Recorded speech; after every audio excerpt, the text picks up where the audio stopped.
Hi, everybody. Welcome to A Pretty Good Day, the show about the best days of our lives. I'm your host, Jared Petty. I'm joined today by a delightful friend. Hi. Hi, who are you? I'm Guion. You are Guion Cruz, right? That's right. That's right. Guion Cruz, here from the San Francisco Bay Area by way of Virginia. Virginia Yeah. originally. Whereabouts in Virginia? Northern Virginia. So we're talking Centerville, Fairfax area. My grandparents used to live in Centerville, and I lived in Arlington. Oh, I didn't know that. I also lived in Arlington for a bit. Really? Where'd you live in Arlington? Do you know what, is it called Shirlington or Shirlington Yeah, Circle? Shirlington, yeah. I lived like 1 minute away from that. Like Okay. I was in an apartment building around Shirlington. I lived in Arlington Forest, not far from there. Nice. Yeah. That's funny. I had no idea. Look here, fun with geography with Jared and Guion. That's right. But yeah, it was a long time ago. I was a kid there. Oh, cool. But I was Shirlington's, right? I think I remember that correct. Yeah, I think How old were you? Well, I was, I think, 25 when I was living there. Okay. And then, like, Shirlington Plaza was, like, blossoming into a thing. Yeah. Yeah. All right. Wow. Fancy restaurants and all that What stuff. were you doing in D.C.? I was working, so straight out of college, I was working for AOL, and then I was also freelancing. And so that just led me to certain tech jobs all around Virginia, DC. AOL. Yeah. Home of You've Got Mail. Yes, and AIM. Remember AIM? I remember. Remember AIM. Yeah. I might still have an AIM account. Okay, so yeah. here's what I did when I was at AIM. I made AIM for Windows desktop. I made it what you saw, probably. Really? Yeah. Oh my gosh. I was a designer for that team. No, that's really cool. And you are a designer, right? I am a That's your designer. vocation. You may. I'm sorry. I'm just stuck on AOL. I just bought a old copy of the Oregon Trail for PC. Did you really? And it came with like A disc? the free AOL Like disc. a free 7 hours or something like AOL that? thing. Yeah, I got one of those. If you'd only '90s kids will remember this reference.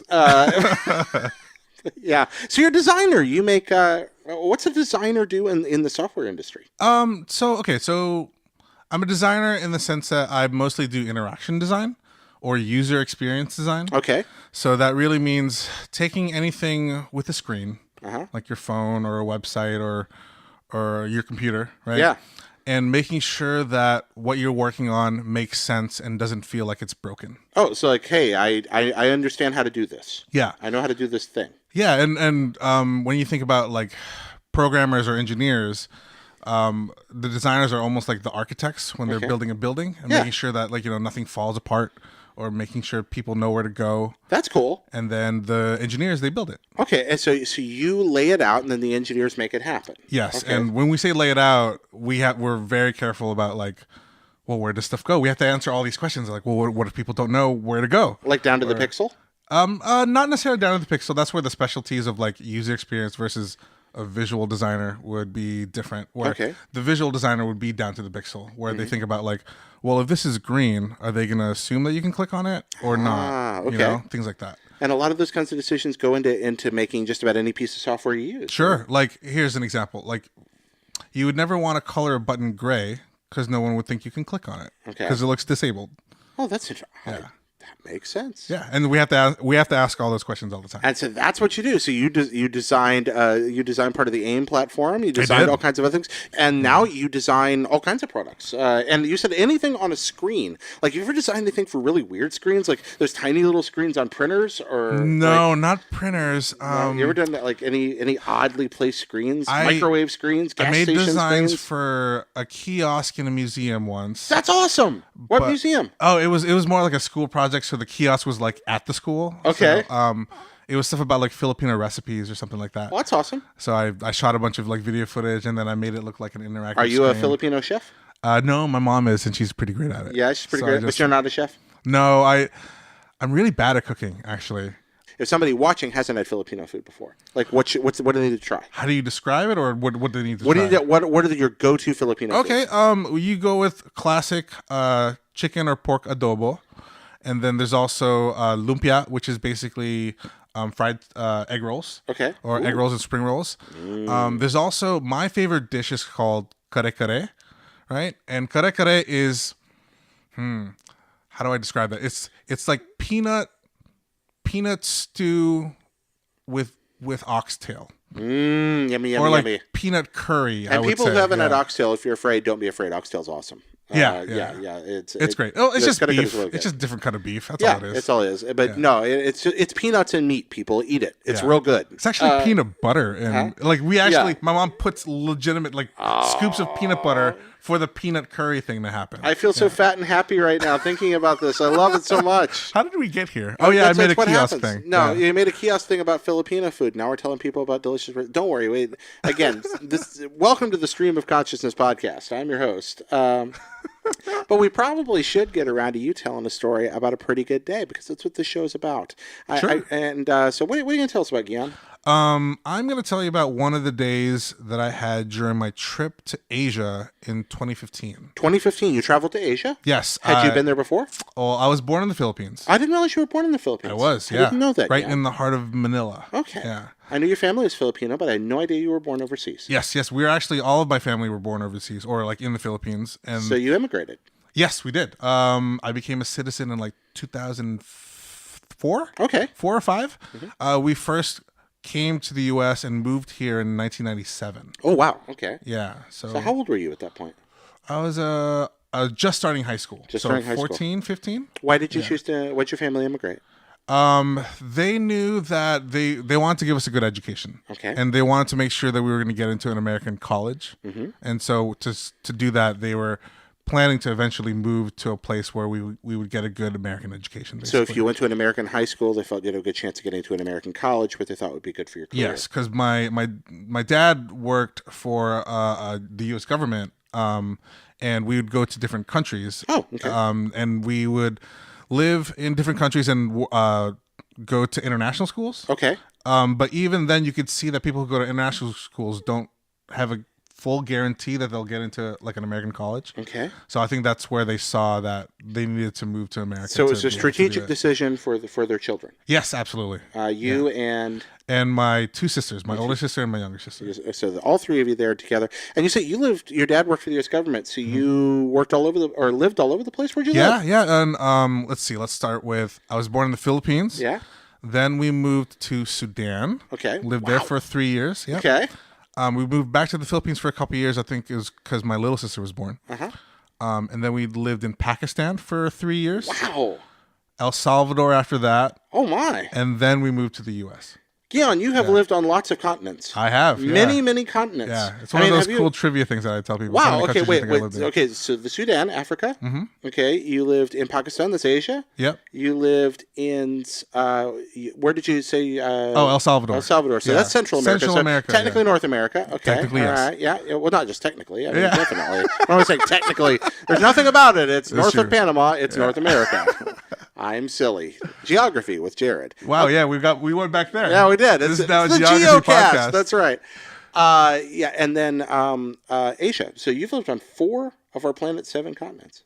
Yes, wait, 4. Is that right? Africa, Asia, North America, and then Asia twice. Well, no, and then Central America. Wait, no, Sudan is Africa. Yeah, and then Asia for Pakistan. Yeah. Oh, and I counted Asia twice. Yeah, it was Philippines and Pakistan. That was like, oh, it's like the same, but not. Maybe we'll cut this. It's okay. But I can see your point. Because I'm dumb. Well, here's the thing. Asia is really big. Anyway, lots of continents. I don't know how to count. That's all right. There we go. Oh, my goodness. Asia and Asia. That's the same. Yeah, it's Asia's big. It's like when you were playing Risk. Oh, yeah. And Risk is like... Asia's the hardest one to control. Yo, nobody can ever control Asia. It's I take Eddie Izzard's tip. You start in Australasia. And then you have that corner, and then you build up. Yep, I love that you're like Eddie's are dressed to kill. That's fantastic. Absolutely great. Great piece of comedy. It's probably one of my favorite comedy specials. What do you like about it? It was I was I guess middle school or high schooler when I first saw it. Yeah. It was just really smart. Yeah. And smart, but not afraid to be dumb at the same time. Oh, yeah. He's jumping between squirrels thinking about leaving the gas on at home and jokes about ancient druids. Absolutely. And the 3 little pigs. It's amazing. It's quite a piece of comedy. Oh, it's great. It's one of my favorites. I can watch that over and over again, actually. Me too. Man, I want to go watch it right now and laugh. Laughter sounds good. You should watch this. So, back to the stream of consciousness. Once you lived in Asia, as well as other continents, but then in 2015, you chose to travel to Asia. Why were you traveling to Asia in 2015? So I told you I moved to the U.S. in 1997. Yep, so you've lived here a long time. I haven't been back to the Philippines since. Oh, wow. So 2015 was like, I'm going back to the Philippines, and also I'm going to turn this into an amazing Asia trip. Okay. So what constitutes an amazing Asia trip? You include Japan in there. Okay. Oh, okay. So Philippines and Japan. So 4 countries total. Oh, where else? It was Philippines first, and then I went to Singapore. Uh-huh. Then I went to 2 places in China.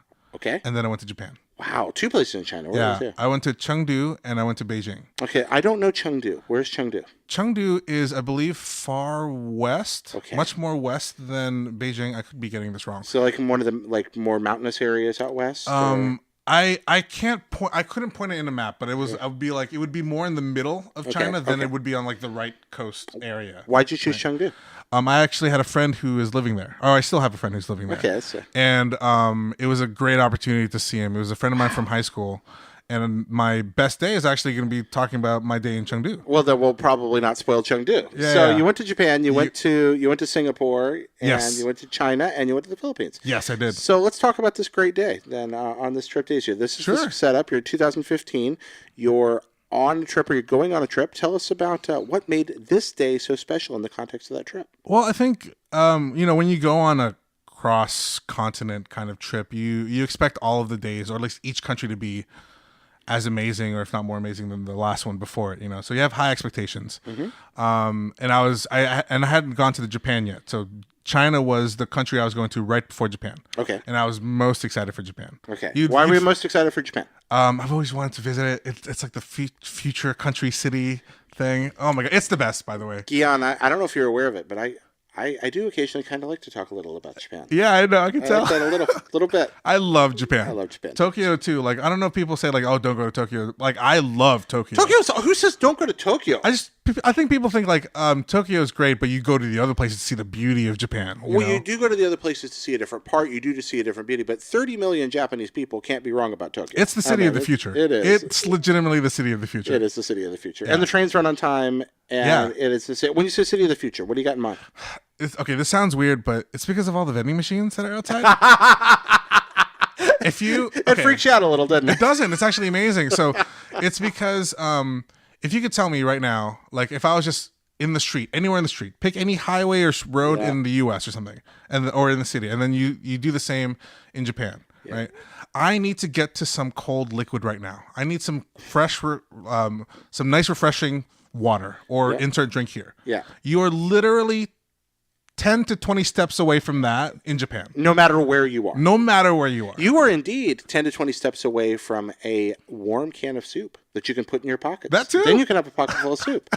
Do you know that's where the name of the show comes from? I heard like one of your early episodes you talked about that. It's about Japanese vending machines. It's about Japanese. Yeah, I've told the story before, but you're not exaggerating. You are 10 to 20 steps from a cold, refreshing liquid no matter where you are. Yep. I'm driving. I'm in the middle of the mountains, just nowhere in the middle of the night. It's dark as pitch. I'm completely lost on tiny winding roads in the Japanese Alps, far from civilization, in little towns of a couple of dozen people and I'm driving in the middle of nowhere, and there's a rice paddy, this huge field of rice stretching off the road as I turn a corner. And the paddy's immense, and there's no light out there except a single concrete platform about 4 feet wide with a long, 100-foot bridge leading to it. Okay. And there's nothing on the platform in the middle of the field but a vending machine with a light on. It's just sitting there in the middle of a farm. That's incredible. It's like, who walks there? I don't know. There were no houses. Apparently, it's there because people have used it before. Somebody needs a beverage. Yeah, it's like a beacon of hope in the middle of nowhere. It felt like a beacon of hope. I knew I wasn't going to die when I saw it. All right, so Japan was awesome. What was your favorite thing about Japan? The vending machines that stood out. My favorite thing about Japan actually are the arcades, and not specifically the video games, but actually I'm addicted to crane games. Oh, UFO catcher. Games. In Japan, so here's the difference between crane games in the U.S. and Japan. Yeah. The U.S. has a bunch of stuffed animals. They're usually yay big, they're small, and you'll, if you're lucky, the attendant would have set it so it's heavy enough that the claw will grab it, and then you'll get your prize, right? Yeah. The UFO machines in Japan though usually have one gigantic prize like this, and it's on the tip of this little pedestal pole thing. Yeah. And then they're just egging you on and be like, it's almost off. Just poke at it. Just poke at it. You can get it. And here's the thing, because I was obsessed with that, I spent a lot of money doing that. Now I'm actually really good at doing that. Give me like, I know it's a decent amount of money, like 10 tries, right? And I will be able to get one of those big prizes off. I came home from Japan with 5 different gigantic plushies. Why are you living here? You could be making a killing on plushies. Maybe. I mean, I feel like it would be like a thing in Vegas where once they notice that that's the guy that, is getting all the stuff, they're going to ask him to leave. They'll ask you to leave. That's how it works. It's suddenly Japanese Yakuza show up and ask you to leave the arcade. You must leave the arcade because you're getting too many plushies. I'm sorry, I got tickled by that. So anyway, after the people chase you away from the vending machine, it's great. You are spending a lot of money when you spend this quick because it ain't quarters. No, usually it's $1 per play. Like $1 per play, right? Yeah. So, but that's a great thing about a country with $1 and $5 coins. Mm-hmm. Like, man, I would think I was out of money at the end of the month between paychecks in Japan, and then I would just go through my couch and suddenly I had $100. It was amazing. I mean, again, like the city of the future or the country of the future, they don't care about like pennies or whatever. Yeah. Like they start at basically dollars. Yeah, they just here's some money. Yeah, here's some money right it's there. Great. Yeah. So all this talk about Japan, but my favorite day or the best day that I think I had during my trip was in Chengdu. All right, let's hear about this day. Sure. I think it was mostly just a culmination of a lot of awesome things happening at once, and that's why, like, as much as I loved all the different countries, this really stood out to me as like, if I could pick one day and just relive this one, I would do this one. Okay, let's relive. Yeah, I would, because I miss my friend Chris, and he's halfway across the world, and so to see what it's like to live like an everyday, just normal day for him was really cool. And Chengdu is an awesome city. Now, had you already arrived in Chengdu when this day began? Did you wake up there? I arrived in Chengdu, I think it was like very, very late at night, like maybe midnight or past midnight, mostly because the customs process takes forever there. And the plane that I was on, like a bunch of people were on that plane. And I don't think I got out of the airport until like maybe 3 a.m. So Chengdu is a fairly good sized place. Yes, it is. Okay. It's very populated. It's a pretty big city. Just people don't know about it. Okay. Yeah. Right. Well, I don't know about it. I'm sure lots of people know about it. Right. And so my friend Chris picked me up, and it was really late. I guess, or early in the morning. I guess like 3 or 4 in the morning. So we get back to his place, and he's like, "Are you hungry? You want something to eat?" I was like, "Yeah, I guess so."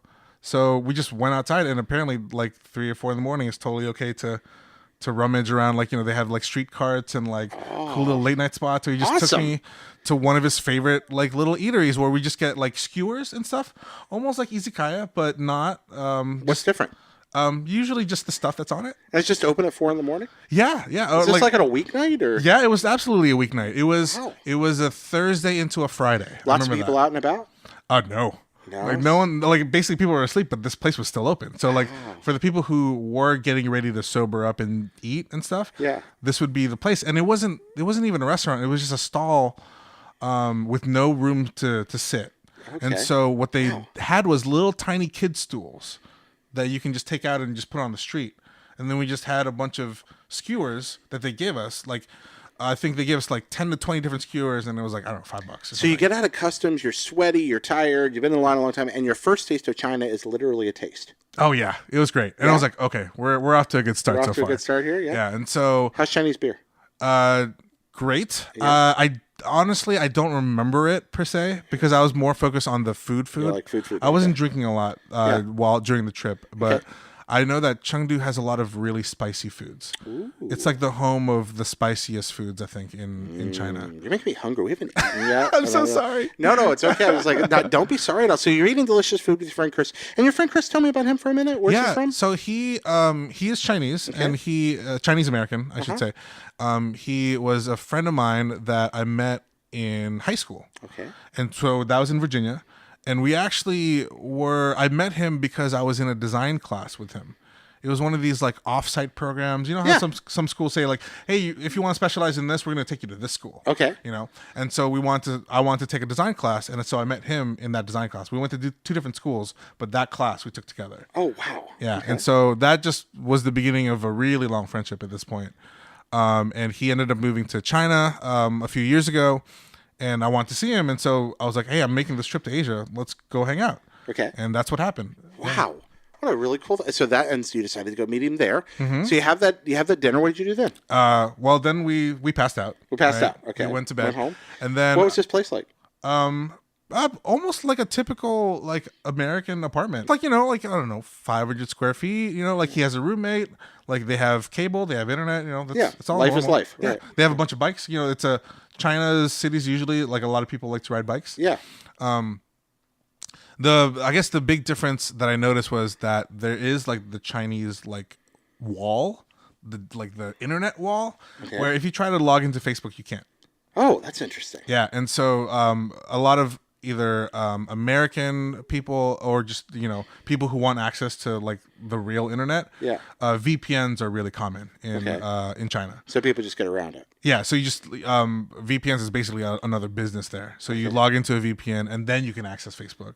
Interesting. Yeah. Okay. Everything else is like, you can't also access Google. Like, so I tried to do Google Maps, can't do it. Yeah, couldn't do it. Yeah, and so I had to rely on him to take me around. So like, I usually had my phone when I went to all these international countries, and I had international data. But when you're in China, No Google go. Maps didn't work. Oh, Oh, no wow, go. that's fascinating. Yeah. So you had a tour guide. So the next day, what happens? The next day, I assume, the pretty good day? Pretty awesome day. And also, I could be wrong about like Google working now. Maybe back then it wasn't working, but Sure. Well, could be wrong. Things change. You're right. So the next day, I guess still the same day, the first thing we did was he's like, "Hey, we're gonna eat a lot of food today. You want to do like a workout or something first before we do all this? Yeah. Because we're gonna eat a lot of food." So you're just working out to be like, if I burn the calories now, Yes. I can justify the gluttony later. Yes. And so the first thing he suggested we do was we go play basketball. Oh, okay. And it was surprisingly like refreshing. I haven't played basketball in a really long time. Okay. And just to him, he was like, "Hey, we're gonna go to this gym," and no one was awake by then. It was like 7 or 8 in the morning. So you guys like slept like 2 hours. Only a few hours, yeah. Okay. And I guess maybe it was still a little jet lag, so I didn't really mind Yeah. too much. I was still excited to be in a new country. So you start your time in China playing basketball. Yes, and I remember playing basketball with him I thought the funny thing was like there were curtains in the gym. Oh, that's It interesting. was like a multi-purpose. I wasn't sure if it was like a church that had a gym next to it or something like that. But I was like, "Ooh, this is an interesting China-looking gym that didn't look like an American gym." Okay, well, did you ask him about the curtains? What they were for? I think he said they put on shows here sometimes. Oh, that's awesome. Yeah, and I was like, Yeah, "Oh, they're okay, that curtains. kind of That's makes great. sense." I love that. But it was only us, and so we did drills together, and we just played like 21, if you're aware of that, or horse even. Yeah. And it just reminded me like, "Oh yeah, we used to do this in high school all the time," and I probably haven't played like this since like high school. Just like get with a friend, go to a basketball court alone. Yeah, yeah. Hadn't done that. That since used high to be a school. legit neighborhood thing. Be like, "Oh, let's go play basketball after school," and like I never do that now. And I you're like, never do it. And suddenly you're in China doing it. Yes, and I was like, "Oh, this is cool. Yeah. This is cool." I have a friend that I hadn't seen in ages that I ended up meeting in a Japanese castle. Whoa. A friend yeah, I know. Again, you a run into friend them, from or- America. Yeah, it's a long story, but Wow. But it's the same kind of thing. We're just like, now this guy and I are really, really tight again. That's cool. Yeah. But it took meeting in Japan to make. Anyway, please continue. I think that kind of speaks to the fact that like when you have really good old friends, regardless of the time spent apart, you get back together. It's just like old times, and that's what it felt like. But it was in China, so it was cool. That's awesome. Okay, Yeah. so you had so skewers, basketball. Yes, Next. and then it was just a kind of just a day of gluttony. He took me around. He took me around to eating a bunch of foods. Again, spicy foods when we could, Hedonism. and also like I couldn't. China's a hard place to actually get away with just speaking English. Okay. It's actually very difficult. When I was in Beijing by myself, really difficult to just speak Chinese and get people around. So, or just speak English and people will understand.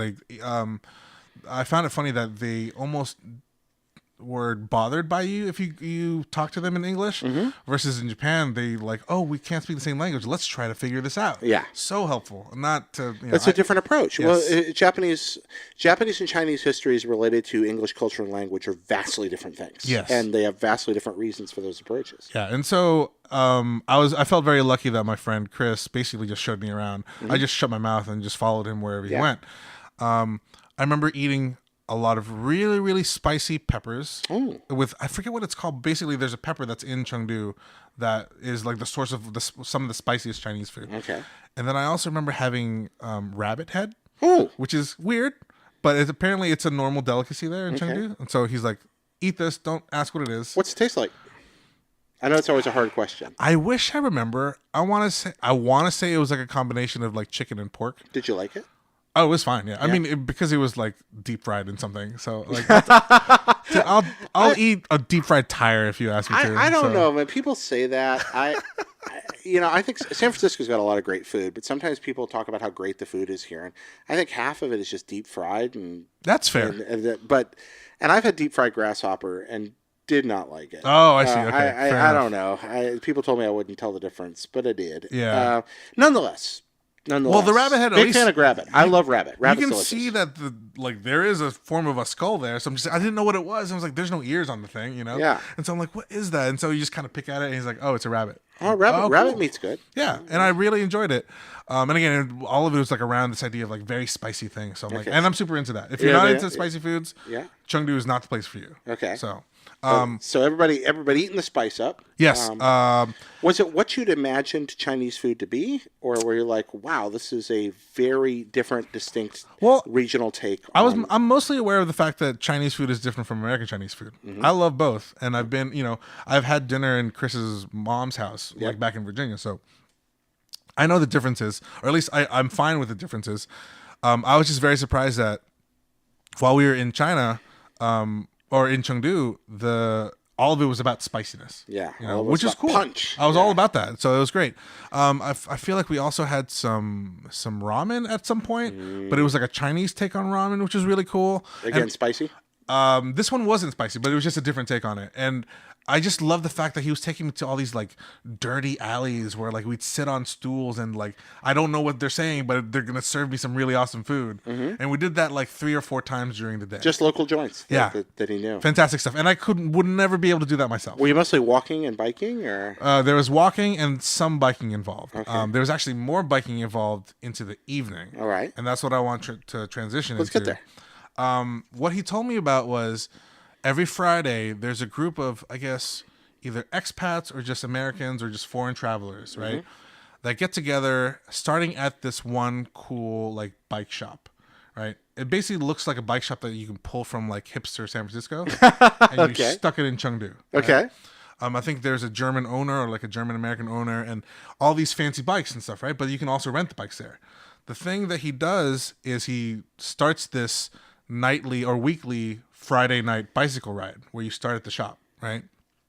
And he has a special rig on his bike, either a large basket on the front. I can't remember if it's a basket on the front or a trailer in the back. Okay. With gigantic speakers, right?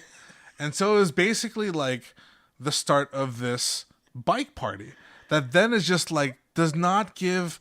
can we curse on this? Of course. They don't give a shit about anyone on the streets of Chengdu. We're going to take our giant group of bikers and we're going to go stroll around Chengdu. Do people just like join up? Yeah, some people joined up, but mostly it's just when you see a cluster of bikes like that, right? Yeah. You just can't help but let it go. Now, my question for you here: do people look at this with the what's playing through the speakers? A lot of different things. A lot of different things. Some hip hop, some old hip hop, some new what I assume is like Asian pop stuff, some electronic music, like a bunch of everything. So, according to your friend Chris, now this is mostly expats on the bike. Yes. Is the perception of the local population from the town that these are the annoying, loud expats on their bikes? I don't know. Or is the perception that this is really cool? Or is the perception that... I'm not sure what the reputation is. I just know that the locals there must know that it happens every week, every Friday. So they either are okay with it or they think like, oh yeah, they're those stupid international people. I wonder. Again. Who knows? I'm really intrigued by that. Because that could go...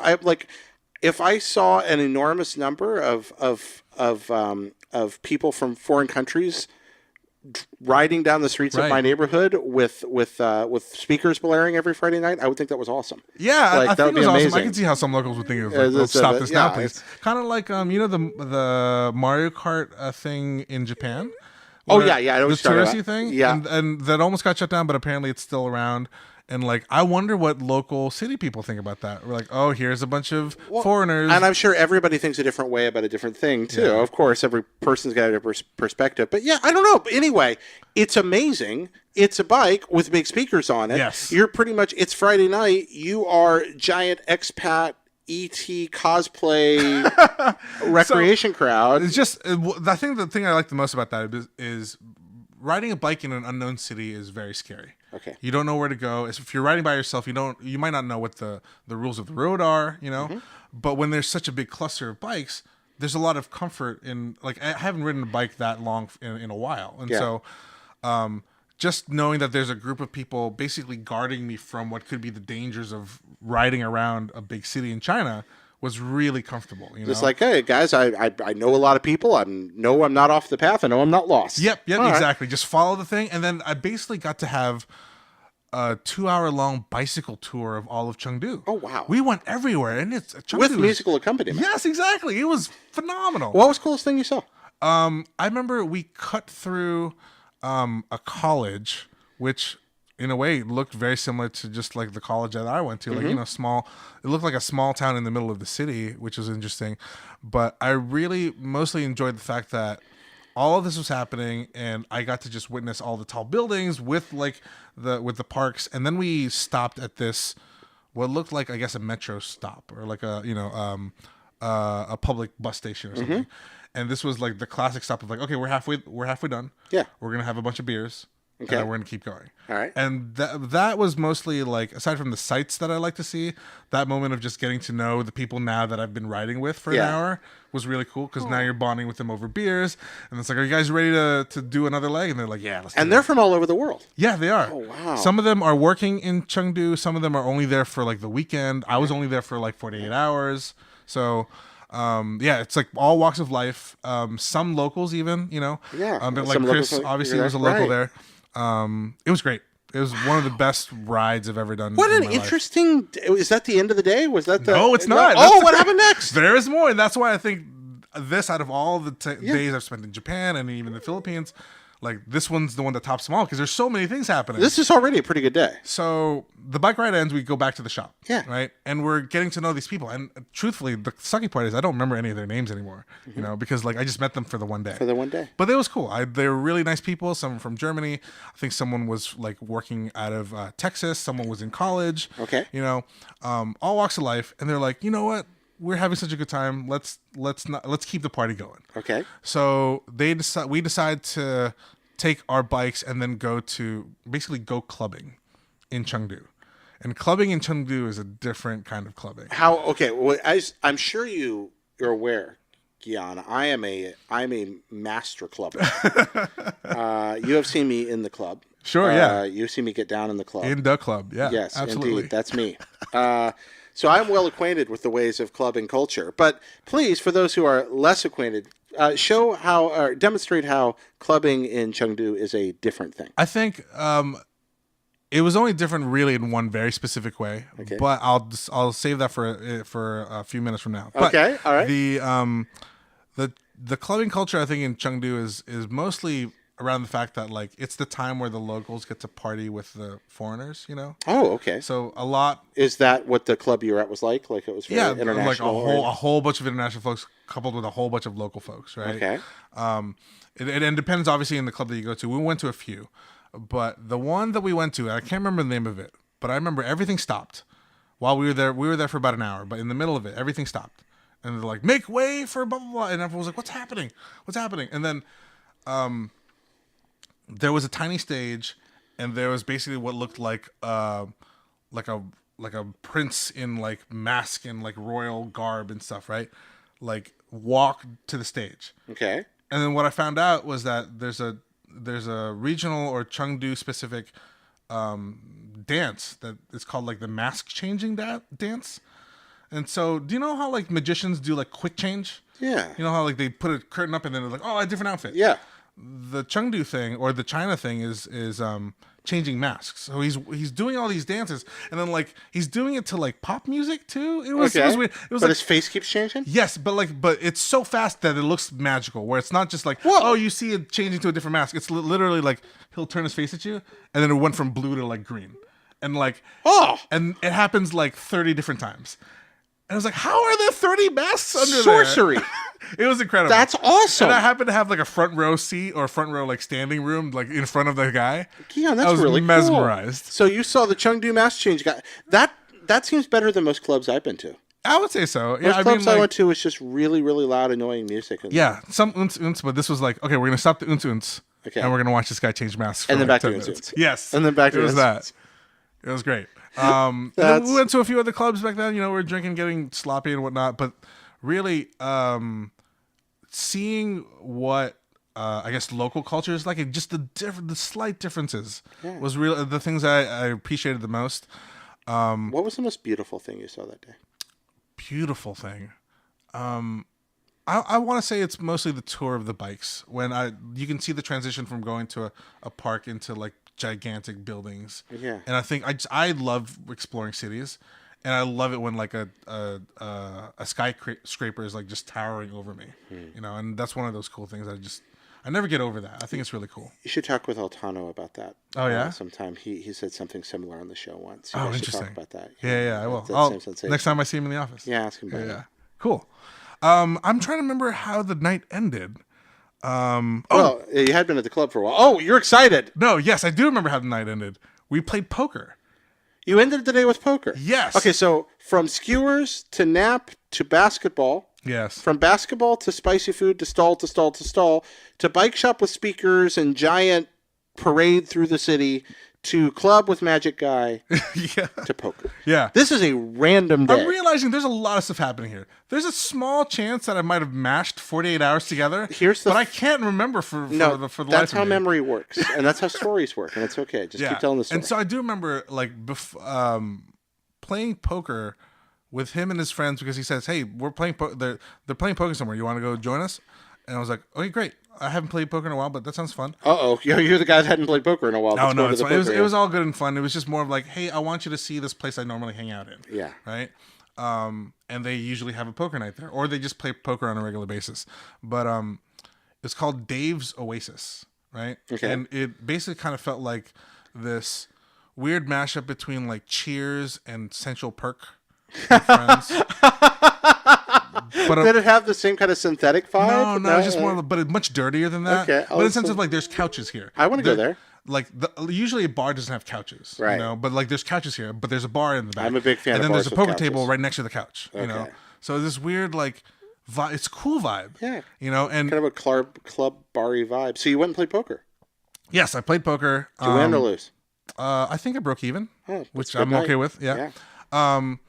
And the cool part about that Dave's Oasis thing, right, is that was a regular spot for Chris. But as I've caught up with him recently in 2017, he now runs that bar. And he bought the bar? I don't know if he bought the bar or he inherited inherited the bar, but basically the owner of that bar says, "I can't do this anymore. I'm too tired for this. I'm going to go to Beijing." And so but people were like, "Well, where are we going to hang out at now?" Right? And so Chris took it upon himself to either partner up with him or find a situation where he can run the bar. That's awesome. And now that's his bar. This is a good day. Yeah. This is a pretty good day, right? It was pretty cool. I really did enjoy it. And again, again, like, that was just one day out of the many countries I got to visit. But that's a great day. So it ended with poker, and then you went back and went to sleep finally after having been awake. That's what I remember. And I was only there for 48 hours. So all these events could have mashed up into one weird thing. Now you remember the story. Yeah. Yeah, thank you for sharing that. Where are you going to go next? Where am I going to go next? Where's your next journey? Oh, journey. Yeah. Where do you want to explore next? I haven't. Where do you have another pretty very much? Well, I was actually just listening to an episode of yours with Alana talking about Alaska. Yeah. I think I want to go see the Northern Lights. That sounds pretty cool. Oh, so you think you're going to go to Alaska?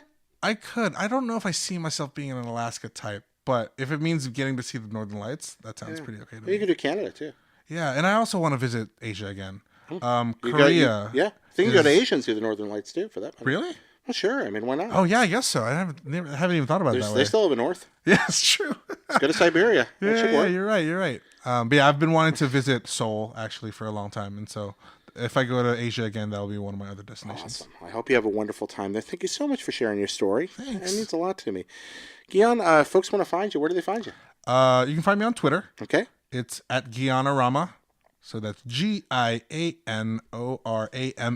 Guianorama, Gian. It sounds like it ought to be a Gwen Stefani song. Guianorama. That sounds about right. That's a Gwen. If they still made albums, it would be an album. You know what's funny? I think Guianorama came from Xbox Live suggesting a name for me because I just typed Gian, right?